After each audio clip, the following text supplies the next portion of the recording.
नमस्ते दोस्तों, मैं डॉक्टर प्रबल अग्रवाल राधा कृष्ण होम्यो क्लिनिक रामपुर से। आज मैं आपको एक टॉपिक के बारे में बताने वाला हूँ, वो है नेजल पॉलिप्स। नेजल पॉलिप्स क्या होते हैं? नेजल पॉलिप्स जो होते हैं वो हमारे soft painless non cancerous growth होती है हमारी नेजल म्यूकोसा के अंदर। जो नाक की म्यूकस मेम्ब्रेन होती है, जब उसके अंदर इन्फ्लेमेशन होने की वजह से जो म्यूकोसा है वो फूल जाता है, जिसे हम नेजल पॉलिप्स कहते हैं। क्या कारण होते हैं इसके होने के?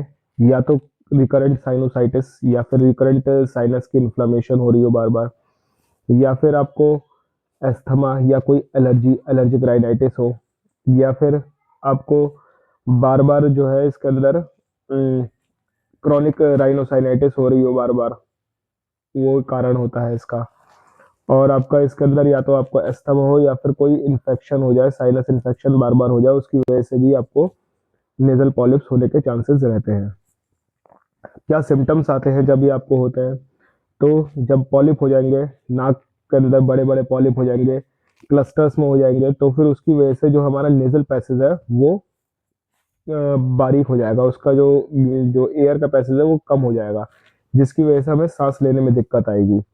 उसकी वजह से हमारी नाक भरी भरी सी महसूस होगी, हमें स्टिफीनेस हो जाएगी नोज के अंदर, या फिर रनी नोज भी हो सकती है। इसकी वजह से हमें छींके भी आ सकती है, और इसकी वजह से हमारा जो स्मेल का जो सेंस है वो खत्म हो जाएगा, यानी कि हम सूंघने की क्षमता हमारी कम हो जाएगी, और हमारा टेस्ट जो है वो भी अल्टर्ड हो सकता है, जुबान पे जो टेस्ट है वो भी कम हो सकता है। स्लीप एपनिया हो जाएगा, जब पॉलिप बढ़ जाएंगे तो रात को नाक बंद हो जाया करेगी, तो उसकी वजह से हमें नींद नहीं आया करेगी, और हम मुंह से सांस लिया करेंगे तो स्नोरिंग भी हुआ करेगी, खर्राटे भी आने लगते हैं। फेशियल पेन होने लगता है, यहाँ सब ये साइनसेस जब भर जाते हैं हमारे, तो इन सब जगह हमें फेस में पेन भी महसूस होने लगता है नेजल पॉलिप्स की वजह से। ये इसके सिम्टम्स हैं। तो जब आपको ये परेशानी होती है, ज़्यादातर इसके अंदर हमारा जब हम टेस्ट कराते हैं तो हमारा आईजीई लेवल बढ़ा हुआ आता है, जो कि एलर्जिक कंडीशंस में बढ़ जाता है। तो इसको सही करने के लिए, या आपकी नाक बार बार बंद हो रही है, या फिर पोस्ट नेजल ड्रिपिंग स्टार्ट हो जाती है, यानी कि हम मुंह बंद करते हैं तो हमें ऐसा लगता है हमारे हलक के पीछे बलगम टपक रहा है, तो ये इसके सिम्टम्स होते हैं। होम्योपैथिक कुछ मेडिसिन ऐसी हैं जो नेजल पॉलिप को विदाउट सर्जरी ठीक कर देती है, कि सर्जरीज के बाद भी नेजल पॉलिप दोबारा हो जाते हैं। अगर आपको कहीं साइनस इन्फेक्शन हुआ तो आपकी म्यूकस मेम्ब्रेन के अंदर दोबारा से इन्फ्लेमेशन हो जाती है, तो ये दोबारा बढ़ जाते हैं। तो सर्जरी इसका परफेक्ट क्योर नहीं है। होम्योपैथिक के अंदर कुछ मेडिसिन हैं जो इसके अंदर बहुत अच्छा काम करती हैं, और आपको इसके अंदर रिलीफ देती हैं, और इस बीमारी को ठीक करने में आपका अच्छी भूमिका निभाती है।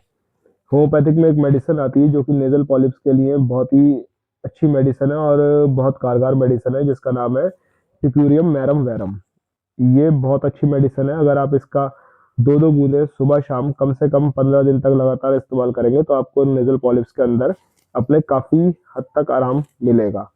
बाकी और मेडिसिन हैं जो कि हम सिम्टम्स के बेस पे देते हैं, और क्या आपका कॉज रहा हो उसके बेस पे देते हैं, तो उसके लिए आपको होम्योपैथिक डॉक्टर से मिलना ज़रूरी है, जिसके बेस पे आपका इलाज संभव है। या फिर आप हमें भी कांटेक्ट कर सकते हैं, हमारा व्हाट्सएप नंबर स्क्रीन पे आ रहा है।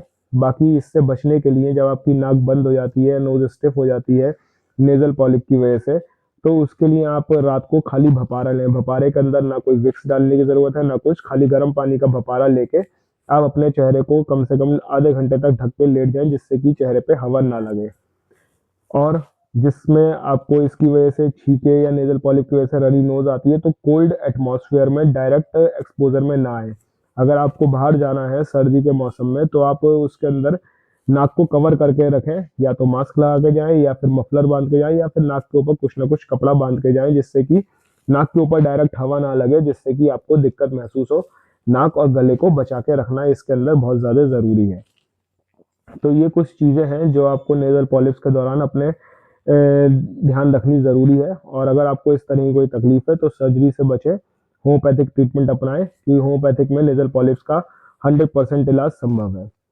अगर आपको मेरी दी गई जानकारी अच्छी लगी और मेरी दी गई जानकारी से संतुष्ट है तो प्लीज़ मेरे चैनल को लाइक करें, शेयर करें, सब्सक्राइब करें। धन्यवाद।